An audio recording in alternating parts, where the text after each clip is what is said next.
اهلا بيكم في حلقة جديدة على قناة فرونسي افيك سوكسي. معاكم حسام سيد. الحلقة دي هتكون من ضمن سلسلة الجرامير، وهنهتم فيها بنقطة ليزارتيكل. ليزارتيكل. طيب الحلقة دي مش هتكون مركزة بأمثلة كتير وحاجات زي كده، لا، لأني هضيف في النهاية المذكرة اللي بشرح منها في الديسكريبشن بتاع الفيديو، فلو عايز تتعمق بكل الأمثلة هتلاقي فيها أمثلة كتير جدا، ولكن بس أنا هقول القواعد العامة عشان الفيديو ميبقاش طويل وممل. طبعا في بداية الحلقة كده، لو ما عملتش لايك انزل اعمل لايك، لو مش مشترك في القناة ياريت تشترك وتفعل زر الجرس، واتمنى تشير الحلقة مع اصحابك اللي مهتمين بتعلم اللغة الفرنسية. لو مش مهتمين خليهم يهتموا، ويلا نخش على الانترو.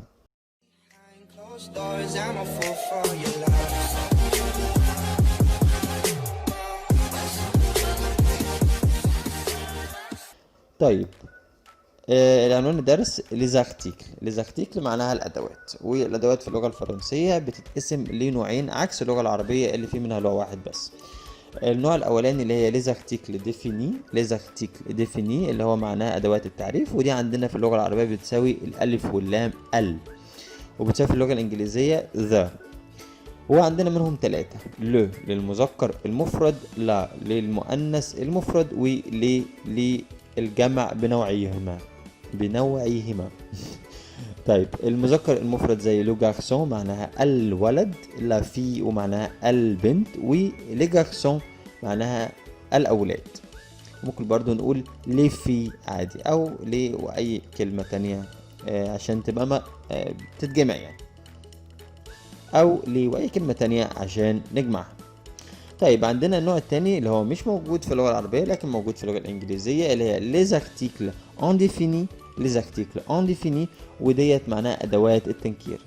في الإنجليزي بتساوي ال a أو ال an. وهنا عندنا برضو ثلاثة اللي هي ال un وال une وال des. ال un للمفرد المذكر، وال une للمفرد المؤنث، وال des للجمع بنوعيهما.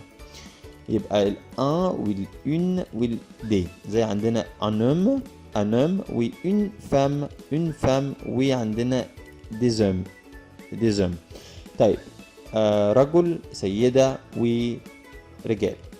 ممكن يجي في دماغك دلوقتي سؤال: انا اعرف منين اصلا الكلمة ديت مؤنثة ولا مذكرة؟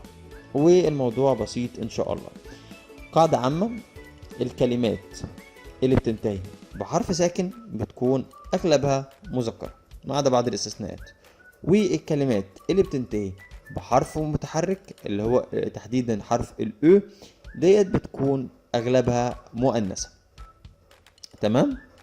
طيب ولكن طبعا في استثناءات دايما، ودي هنا النهايات اللي بتيجي عادة مع الكلمات المذكرة والاكسبشنز او الاستثناءات بتاعتها. يعني مثلا المقطع اج ده لو جه بتبقى عادة الكلمة مذكرة، ما عدا الكلمات دي بتنتهي بنفس المقطع ولكن مؤنثة. المقطع او حرف البي طبعا ده حرف ساكن فمش هنتكلم عنه، الكلمات بتاعته بتبقى مذكرة برضو ما عدا الكلمتين دول، لا موب ولا بوب. وعندنا برضو المقطع البي الاو لما بيجي بيكون او بتكون الكلمة مذكرة. برضو عندنا استثناءات. انا مش عايزك تركز في الاستثناءات، انا عايزك بس تركز ان الكلمة لو جت لو جت اخرها المقطع ده، انا عايزك بس تركز ان الكلمة لو جت اخرها المقطع دوت بتكون على الاغلب مذكرة. وسيبك من الاستثناءات دي هتيجي بالخبرة ومع الوقت عشان ما تصعبش الموضوع على نفسك. برضو عندنا السي لو جت في الاخر الكلمة عادة بتبقى مذكرة، سي الاو عادة بتبقى مذكرة، الدي عادة بتبقى مذكرة، والاو عادة بتبقى مذكرة، والاج عادة بتبقى مذكرة. وبرضو ار والاو تي والاف والاي والاي ان جي والاي اس ام او والكا والال والام والمون والان والاو والواغ، وكل الكلام دوت بتبقى مذكرة.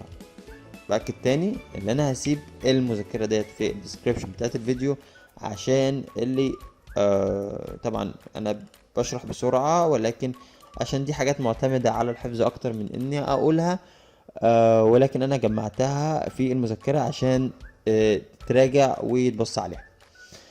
طيب، الكلمات المؤنثة 90% هتلاقيها منتهية بحاجة من الثلاثة دول، اللي هو الأو أو السيون أو التي، أو اللي هو التي إي أو أكسون تاجو اللي هي فوق الأو ديت، الأكسون دي يعني العلامة دي.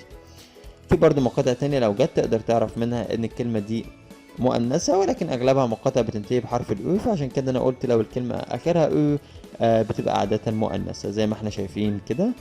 واتمنى طبعا يعني يا ريت نراجع المقاطع ديت، ويا ريت نحاول نحفظهم، ونحاول نشوف الكلمات اللي بتيجي كأمثلة. مش لازم نركز قوي في الاكسبشنز، لان الاكسبشنز هتبقى دايما كتير وهتلخبطنا، فزي ما قلت تيجي بالخبرة.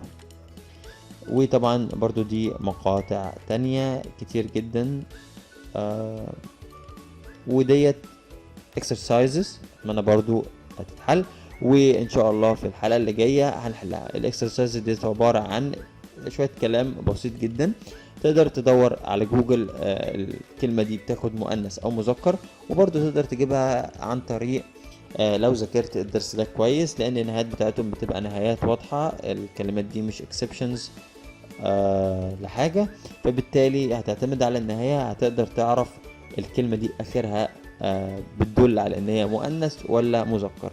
وان شاء الله هبقى اعمل حلقه يعني في بدايه الحلقه دي نحل فيها الاكسرسايزز ديت مع بعض، او ناكد الاجابات على الناس اللي حلتها. شكرا جدا ليكم، دي كانت كل الحلقه. برضو باكد عليكم في نهايه الحلقه، لو لسه ما عملتش لايك انزل اعمل لايك، لو مش مشترك اشترك، ويا ريت تفعل زر الجرس. كان معكم حسام سيد، سلام.